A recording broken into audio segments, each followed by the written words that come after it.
అవి పార్టీలైనా లేదంటే ఇంటర్నల్గా ఏ ఇష్యూస్ ఉన్నా కూడా ఇంటర్నల్గా ఇండియాలో కాన్ఫ్లిక్ట్స్ ఉండొచ్చు. బట్ యాజ్ ఇండియా ఒక దేశం మన దేశం మీదకి వచ్చి ఇలా వికృత చర్యలకు పాల్పడుతున్నప్పుడు ఖచ్చితంగా మనందరం ఐక్యంగా ఉండాల్సిన అవసరం ఉంది. దాన్ని దృష్టిలో పెట్టుకొని ఐ థింక్ ఈ నిర్ణయం డెఫినెట్గా స్వాగతించాల్సిన నిర్ణయమే. అండ్ ఇలాంటి నిర్ణయం ఖచ్చితంగా తీసుకోవాల్సిందే. So we have to appreciate Indian government and అట్లనే BCCI IPL governing council. Okay, దేశం ఫస్ట్ గేమ్ నెక్స్ట్ అన్న బీసీసీఐ మరో 18 మ్యాచ్లు ఉండగానే నిరవధిక వాయిదా వేసింది. అంటే నష్టం ఉన్నా పర్లేదు, ఇబ్బంది కలిగినా పర్లేదు, యుద్ధం ప్రస్తుతం జరుగుతుంది కాబట్టి ఆటగాళ్ల భద్రత కూడా ముఖ్యం కాబట్టి ముందు ముందు ఈ నిర్ణయం తీసుకుందని అనుకోవచ్చా? ఖచ్చితంగా మీరు చూడండి, ఐపీఎల్ లాంటి మెగా టోర్నమెంట్ ప్రపంచంలోనే one of the best leagues. ప్రతి టీమ్ ని కనుక ఇప్పుడు ప్రస్తుతం ఉన్న 10 టీమ్స్ ని చూస్తే ఆ టీమ్స్ ఒక వాల్యూ 10,000 కోట్ల పైమాటే.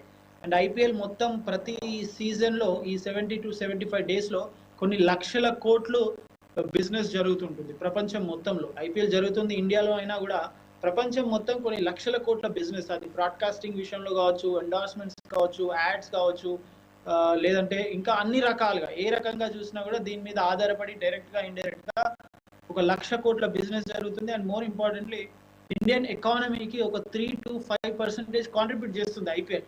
సో అలాంటిది ఐపీఎల్ ని వాయిదా వేస్తున్నారు అని అంటే డెఫినెట్ గా టెంపరీగా నష్టం ఉండొచ్చు, కానీ జస్ట్ ఇది వాయిదా మాత్రమే. ఇలాంటిది 2009 లో కూడా చూసాం. ఇండియా నుంచి ఐపీఎల్ సౌత్ ఆఫ్రికాకి వెళ్ళింది. అప్పుడు ఇండియాలో ఎలక్షన్స్ జరగడంతో సెక్యూరిటీ ఇవ్వలేమని చెప్పడంతో 2014 లో దుబాయ్కి వెళ్ళింది. 2021 లో కోవిడ్ లో కూడా చూసాం దుబాయ్లోకి వెళ్ళడం. సో ఇలాంటివి ఐపీఎల్ కి కొత్త కాదు. బట్ ఇంకా 18 మ్యాచ్లు మిగిలి ఉన్నాయి. ఆ 18 మ్యాచ్లు ఎప్పుడు కండక్ట్ చేస్తారు అనేది ఇప్పుడు అప్రస్తుతం. దాని గురించి కంటే ఎక్కువ ఇండియా అంతా ఐక్యంగా ఉండడం ఇంపార్టెంట్. అండ్ ఈ ఐపీఎల్ లో కేవలం ఇండియన్ ప్లేయర్స్ మాత్రమే కాదు, ఫారిన్ ప్లేయర్స్ చాలా మంది ఆడుతున్నారు. సో మనందరికీ తెలుసు ఇండియా ఒక పద్ధతిని పాటిస్తుంది, అతిథి దేవో భవ అని. సో ఫారెన్ నుంచి వచ్చి ఆడుతున్న వాళ్ళందరూ మనకు అతిథులే కాబట్టి వాళ్ళని వాళ్ళ కంట్రీస్ కి సేఫ్ గా పంపించడం కూడా ఇండియా చేతిలో ఉంది, బీసీసీఐ చేతిలో ఉంది. కాబట్టి ఈ నిర్ణయం చాలా ఇంపార్టెంట్. ఇప్పుడు నష్టం జరుగుతుందా, ఎన్ని కోట్ల నష్టం జరుగుతుంది, ఫ్రాంచైజీ ప్లేయర్స్ కి డబ్బులు ఎలా చెల్లిస్తుంది, ఇవన్నీ కూడా అప్రస్తుతం. ఫస్ట్ ఇండియా యునైటెడ్ గా ఉండడం అండ్ మన ఇండియాకి వచ్చిన అతిథులని వాళ్ళ దేశానికి సురక్షితంగా పంపించడం, ఇవి మాత్రమే ఇప్పుడు ప్రస్తుతం ఇండియా ముందున్న 2 లక్ష్యాలు. అంటే ఫ్లైట్స్ ప్రస్తుతానికి వాడొద్దు, ఎందుకంటే ఇబ్బందికర పరిస్థితుల నేపథ్యంలో వాడొద్దునే నిర్ణయం తీసుకుంది భారత్. ఈ నేపథ్యంలో మరి ఇతర దేశాల ఈ ఆటగాళ్ళని ఎంత జాగ్రత్తగా తరలిస్తున్నారని అనుకోవాలి? కంపల్సరీ ఇప్పుడు ఏ ఫ్రాంచైజీకి ఆడుతున్న ప్లేయర్స్ యొక్క బాధ్యతని ఆ ఫ్రాంచైజీ తీసుకుంటది.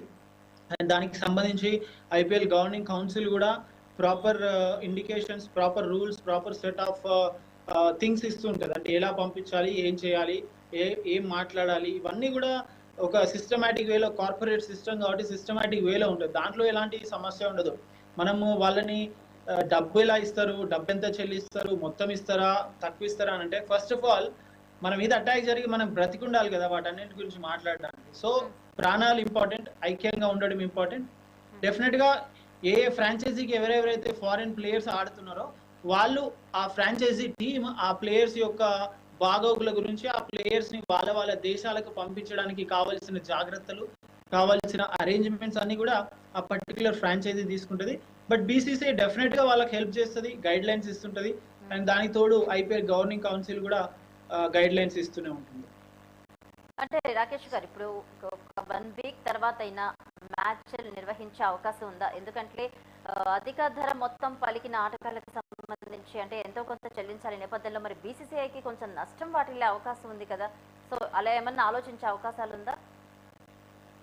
అసలు నెక్స్ట్ వీక్ 1 వీక్ తర్వాత మ్యాచ్ జరుగుతాయా జరగాయా అనేది మనం ఇప్పుడు చెప్పడానికి లేదు. ఎందుకంటే మనం చూసాం 9 స్థావరాలపై Indian army, Indian air force, Indian navy వీళ్ళు ఈ త్రివిధ దళాలు ఆ 9 స్పాట్స్ ని ఐడెంటిఫై చేసి 9 స్పాట్స్ ని కొల్లగొట్టారు. వాళ్ళని ఇబ్బందికరంగా వాటన్నిటిని ధ్వంసం చేశారు. దాని తర్వాతనే పాకిస్తాన్ ఒక కవింపు చర్యలకు పాల్పడుతుంది. అమృత్సర్ లాంటి ప్లేస్ లో డ్రోన్లు ఎగరేయడం, లేదంటే కాశ్మీర్ లో కొన్ని పార్ట్స్ ఆఫ్ కాశ్మీర్ లో అక్కడ కూడా వాళ్ళు సివిలియన్స్ ని అంటే సామాన్య జనాల మీదకి రావడం, సామాన్య జనాలను వాళ్ళ ప్రాణాలు తీసుకోవడం. సో ఇలాంటివన్నీ చేస్తున్నప్పుడు ఇండియా చూస్తూ ఊరుకోదు కదా.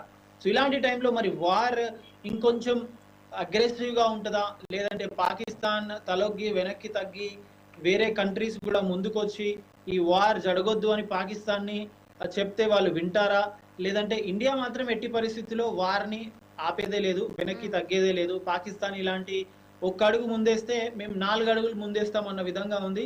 అండ్ ఇండియన్ పబ్లిక్ కూడా అదే కోరుకుంటుంది. ఇంకెన్నిసార్లు పాకిస్తాన్ని మనం సహించాలి, ఇంకెన్నిసార్లు పాకిస్తాన్కి అవకాశం ఇవ్వాలి. 1960s లో కావచ్చు, కార్గిల్ యుద్ధం కావచ్చు, 2000s లో కావచ్చు, ఇప్పుడు జరిగిన పాల్గమ్ ఇవి కావచ్చు, ఎప్పుడు చూసినా కూడా పాకిస్తాన్ టెర్రరిజాన్ని ప్రేరేపిస్తుంది, టెర్రరిజం ని వాళ్ళు ప్రేరేపిస్తున్నారు, టెర్రరిజం ని పెంచి పోషిస్తున్నారు, టెర్రరిస్టులకి వాళ్ళు హోమ్ గా మారుతున్నారు. కాబట్టి ఇది నాట్ జస్ట్ ఇండియా, ప్రపంచానికే ఒక బ్యాడ్ థింగ్ గా మారుతుంది టెర్రరిజం అనేది. సో ఇలాంటి టైంలో 1 వీక్ తర్వాత ఐపీఎల్ జరుగుతుందా అని అంటే ఖచ్చితంగా ఒక ఆన్సర్ అయితే చెప్పడానికి లేదు. ఎందుకంటే ఈ వారి యొక్క ఇంటెన్సిటీ ఎలా ఉంటుంది, ఇంటెన్సిటీ పెద్దగా అవుతుందా, లేదంటే ఆ వార్ పొలిక్ వస్తుందా, లేకుంటే మాట్లాడుకుంటారా, లేకుంటే వేరే ఏదైనా దేశం వచ్చి మధ్యవర్తిగా వ్యవహరిస్తుందా, ఇవన్నీ మనకు తెలియాల్సి ఉంది. కాబట్టి ఐపీఎల్ 1 వీక్ తర్వాత జరుగుతుందా జరగదా అంటే దానికైతే ఆన్సర్ లేదు. ఓకే రాకేష్ గారు, చూస్తే మరి ఇప్పుడు ఐపీఎల్ సంబంధించి వాళ్ళ రూల్స్ ఎలా ఉంటాయండి? అంటే ఇప్పుడు యుద్ధం కాబట్టి సడన్ గా ఆగిపోయాయి కాబట్టి రూల్స్ ఖచ్చితంగా ఉంటాయి అవి. సో ఎలా ఉండే అవకాశాలు ఉంటాయి రూల్స్ మామూలుగా అయితే? జనరలీ ఇలాంటి సిచ్యువేషన్ మనకి ఎప్పుడు జరగలేదు.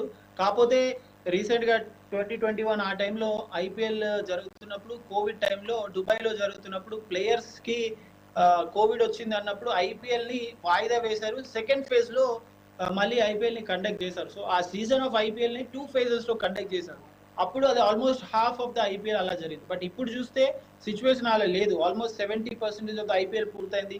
18 మ్యాచ్లు మాత్రమే మిగిలి ఉన్నాయి. అండ్ దీని తర్వాత May 22 అనుకుంటే, if I'm not wrong, final జరగాలి ఐపీఎల్ కనుక సజావుగా జరిగితే. ఒకవేళ మీరు అన్నట్టు 1 వీక్ తర్వాత ఐపీఎల్ జరిగితే ఆ May 22 లోపే మ్యాచెస్ ఫినిష్ చేయాలి అనుకుంటే మాత్రం ఎవ్రీ డే 2 మ్యాచెస్ అలా ఆర్గనైజ్ చేసేందుకు అవకాశం ఉంటుంది. లేదంటే ఇంకొక 1 వీక్ ఎక్స్ట్రా ఎక్స్టెండ్ చేసి మ్యాచ్లు జరిపించే అవకాశం ఉంటుంది. బట్ ఇలాంటి వాటికి పెద్దగా సర్టెన్ రూల్స్ అంటూ ఐపీఎల్ కూడా ఫ్రేమ్ చేసి ఉండదు. ఎందుకంటే ఇది ఎవరికి కూడా ఊహించింది కాదు, ఇది ఎవరు కూడా ఊహించి ఇలాంటి కారణాల వల్ల ఐపీఎల్ ని నిరవధికంగా వాయిదా వేస్తారని అయితే ఎవరు ఊహించుకున్నారు.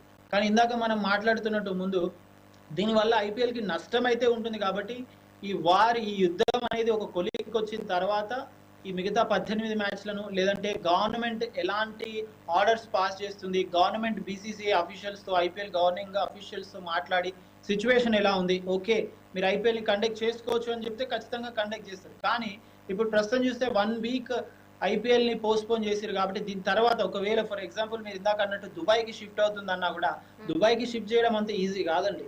దుబాయ్కి షిఫ్ట్ చేయాలంటే ఫస్ట్ బ్రాడ్కాస్టర్స్ వాళ్ళ ఎక్విప్మెంట్ అంతా కూడా అక్కడికి ట్రాన్స్ఫర్ చేయాలి. ట్రాన్స్ఫర్ చేసిన తర్వాత ఎక్విప్మెంట్ అంతా సెటప్ చేయాలి. సెటప్ చేసిన తర్వాత వాళ్ళు ట్రయల్ అండ్ ఎర్రర్ బేసిస్ లో అన్నిటిని చెక్ చేసుకోవాలి. సో దీని అంతటికి టైం పడుతుంది. ఇప్పుడున్న పరిస్థితుల్లో ఒకవేళ 1 వీక్ తర్వాత ఐపీఎల్ మళ్ళీ కొనసాగుతుంది అంటే మాత్రం ఖచ్చితంగా ఇండియాలోనే జరగాలి. సో దీనికైతే పర్టికులర్ గా ఎలాంటి రూల్స్ అంటూ లేవు. సో అయితే మీరు చెప్పినట్లు ఖచ్చితంగా అంటే ఐపీఎల్ మ్యాచ్ మళ్ళీ నిర్వహించాలి అనుకుని బీసీసీఐ అనుకుంటే ఒకవేళ ఎక్కడ నిర్వహిస్తే సేఫ్ గా ఉంటారు అని అనుకుంటున్నారు? అలా ఇక్కడ సౌత్ ఇండియాలో సేఫ్, నార్త్ ఇండియాలో సేఫ్, వెస్ట్, సౌత్, ఈస్ట్ ఇలా సేఫ్ అంటూ ఏది లేదు. ఇప్పుడు పాకిస్తాన్ మన ఇండియాకి బార్డర్ ఏదుంది, పంజాబ్ ఉంది, రాజస్థాన్ ఉంది, గుజరాత్ ఉంది, కాశ్మీర్ ఉంది. సో ఇలాంటి ప్లేసెస్ లో, బార్డర్ ప్లేసెస్ లో డెఫినెట్ గా ఆ వార్ ఇంటెన్సిటీ అనేది ఎక్కువగా ఉంటుంది. మీరు హైదరాబాద్ తీసుకోండి, చెన్నై తీసుకోండి, బెంగళూరు తీసుకోండి, కొచ్చి తీసుకోండి, ఇలాంటి ప్లేసెస్ లో ఆ ఇంటెన్సిటీ ఎక్కువ ఉండకపోవచ్చు. కానీ ఇప్పుడు చూస్తే అదే ఓకే ఆ బార్డర్ లో వార్ జరుగుతుంది, మరి ఇక్కడ సౌత్ ఇండియాలో సేఫ్ గా ఉంది కదా, ఇక్కడ మ్యాచెస్ కండక్ట్ చేయొచ్చు కదా అంటే దానంత మూర్ఖత్వం ఇంకోటి ఉండదు. ఎందుకంటే ఒక పార్ట్ ఆఫ్ పీపుల్, ఒక కంట్రీలో ఒక పార్ట్ ఆఫ్ పీపుల్ ఒక దిక్కు భయాందోళనలతో వాళ్ళ జీవితాలను చేతుల్లో పట్టుకుని ఉంటే, మరో పార్ట్ లో ఈ ఐపీఎల్ మ్యాచెస్ ని చూస్తూ ఎంజాయ్ చేయడం, ఈ ఐపీఎల్ మ్యాచ్లు ఆడుతూ ఉండడం. I don't think Indian government are BCC అలాంటిది చేయదు.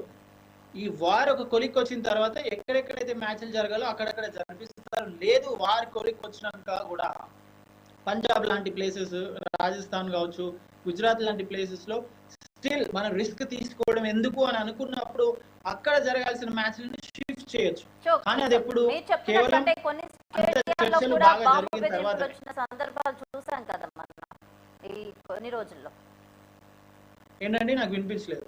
ఈ ఐపీఎల్ మ్యాచ్లకు సంబంధించి నిర్వహించాలి అనుకున్నప్పుడు బాంబు బెదిరింపులు స్టేడియాలకు వచ్చిన సందర్భాలు కూడా చూసాము. చుట్టుపక్కల వాళ్ళని ఖాళీ చేయించారు, మ్యాచ్ రద్దు చేశారు, ఇవన్నీ చూసాము. సో అంత ధైర్యంగా ఉండగలమా అంటే ప్రస్తుతానికి ఆటగాళ్లను రక్షించుకోవాలన్నా, పక్కన స్థానికులను రక్షించుకోవాలన్నా?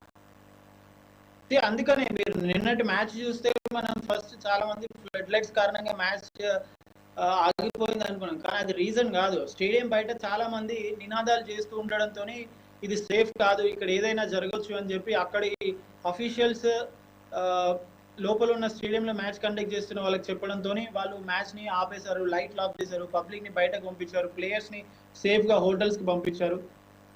అండ్ మీరు అన్నట్టు ఇలాంటి బాంబు బెదిరింపులు ఇవన్నీ కామన్. బట్ ఇక్కడ ఒక దేశానికి ఇంకో దేశానికి యుద్ధం జరిగే వాతావరణం ఉంది కాబట్టి మనం ఈ సమయంలో అసలు మ్యాచ్లు నిర్వహించవచ్చా, నిర్వహిస్తే ఎలా నిర్వహించాలి, ఏ ప్లేస్ లో నిర్వహిస్తే సేఫ్ గా ఉంటుంది, ఇవన్నీ కూడా చర్చకు చాలా దూరంగా ఉండే ప్రశ్నలు. వీటన్నిటికీ సమాధానాలు అసలు చెప్పే విధంగా కూడా లేని పరిస్థితి. ఇది సేఫ్ ఎక్కడ ఉంటుందంటే డెఫినెట్ గా అన్ని ప్లేసెస్ లో సేఫ్ ఉంటుంది. కానీ ఇప్పుడు ఇలాంటి టైంలో మనకు ఆర్మ్డ్ ఫోర్సెస్ లేదంటే పారామిలిటరీ ఫోర్సెస్, మీరు చూడండి ఒక మ్యాచ్ ఫర్ ఎగ్జాంపుల్ హైదరాబాద్ తీసుకోండి. హైదరాబాద్ లో మ్యాచ్ జరుగుతుందంటే ఒక 10,000 మంది పోలీసులు స్టేడియం చుట్టూ, ప్లేయర్స్ ఉండే హోటల్ చుట్టూ, ఆ హోటల్ నుంచి ప్లేయర్స్ వెళ్ళే దారి చుట్టూ కూడా చాలా మంది పోలీసులు గస్తీ కాస్తుంటారు. సో అంత సెక్యూరిటీ ఇవ్వాలి. కాబట్టి ప్రస్తుతం పోలీస్ ఫోర్సెస్ కావచ్చు, మిలిటరీ ఫోర్సెస్ కావచ్చు, పారామిలిటరీ కావచ్చు, ఎయిర్ ఫోర్స్ కావచ్చు, వీళ్ళందరూ కూడా బార్డర్ లో ఎక్కువగా ఉంటారు. కాబట్టి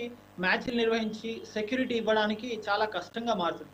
ఇప్పుడు మనకు కావాల్సిన ఈ ఫోర్సెస్ అన్ని కూడా ఇండియాకి బార్డర్ లో ఉండి సెక్యూర్ గా ఉండడానికి కావాలి. కాబట్టి మ్యాచ్లు నిర్వహించడం, మ్యాచ్ల గురించి ఎప్పుడు నిర్వహిస్తారు, ఎలా నిర్వహిస్తారు అనేది ఐ థింక్ వెరీ వెరీ ఇప్పుడు ప్రస్తుతం అయితే అంత ఇంపార్టెంట్ కాదు ఇది డిస్కస్ చేయడం. ఎందుకంటే ఫోర్సెస్ మీకు ఎంత సేఫ్ ప్లేస్ లో జరిగినా కూడా ఒక 10,000 మంది పోలీసులు కావాలి. సో ప్రస్తుతం 10,000 మంది పోలీస్ని పెట్టి, ఎందుకంటే మీరు చూడండి రీసెంట్ గా చూస్తే రాకేష్ గారు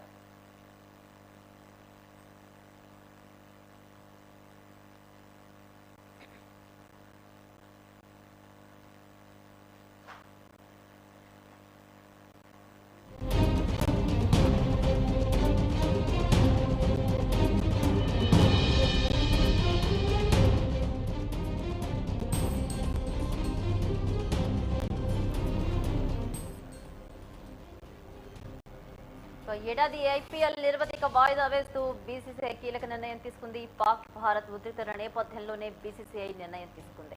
మిగతా మ్యాచ్లను దుబాయ్లో నిర్వహించాలా అనే